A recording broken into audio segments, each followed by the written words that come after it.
Nice to see you again, James. Lovely to be here. How have you been? Sleeping well. Excellent. Good to hear it. I want to talk to you today a little bit about Valentine's Day. It's coming up quite soon, and although people might not want to get a great deal of sleep. For good reasons, hopefully. Yeah, romantic reasons. What could people do to maximise their performance in the bedroom around Valentine's Day? Valentine's Day and other nights as well. It'll have to be once a year. So I think there's that relationship between sex and sleep. It's if you are sleeping well, your partner is far more attractive. They don't annoy you as much. So good sleep leads to a better sense of well-being, which leads to a little bit of how's your father? So I think some things to think about when it comes to Valentine's, between sleep and sex and Valentine's night. I think we should be thinking around, the rest of the year. Are we sleeping in an environment that suits us? So what I mean is, I find with poor sleepers and good sleepers in a relationship, you will have different needs, and when it comes to sleep. And if you have got, for example, hot sleeper and cold sleeper, are you making adjustments for that difference? So it could be, if you're a hot sleeper, you could have separate duvets.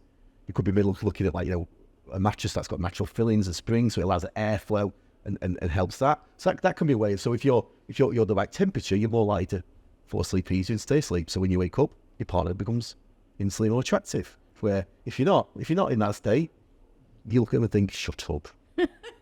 So we can look at that. We can look at temperature. I think we can look at things like snoring. I think snoring is a passion killer. Definitely a passion killer.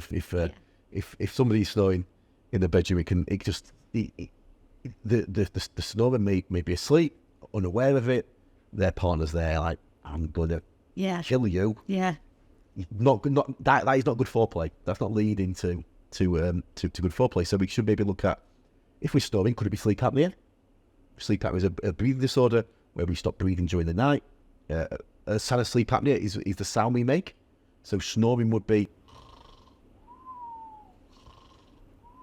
where sleep apnea is more choking sound, more. So if your partner's doing that, send him to the GP, because that's going to keep you awake, isn't it? That is going to keep you awake. Yeah. It's going to dampen your order a little bit. It's going to those pheromones you want releasing to attract your partner, they won't be there. Nowhere to be seen. Nowhere to be seen. And James, when it comes to the bedroom, does size matter? Size definitely matters. And we're not being coarse here. This is not something we've been coarse about. When it comes to your mattress, actually, you think in the UK, most of us sleep on a double bed. A double bed is 137 centimetres wide. So half of that is 68.5 centimetres. That's each person's got 68.5 centimetres, which, to give you a sense of what that is less than a baby has in a cot bed. Wow. So a baby, not that big, has got 70 centimetres, and if I was on a double bed, big blobby James has got 68.5 centimetres. What does that mean?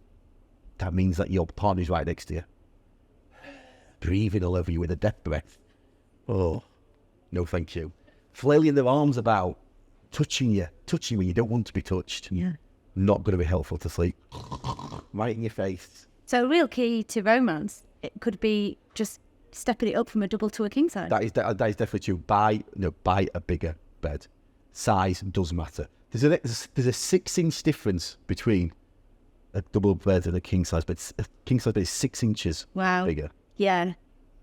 6 inches is that's quite a considerable amount. 6 inches could be the difference between a successful Valentine's night and an unsuccessful Valentine's night. So when we buy a mattress, buy a bigger bed. If you're worried about your bedside tables, I've had that said to me a little bit, James, my room's not big enough.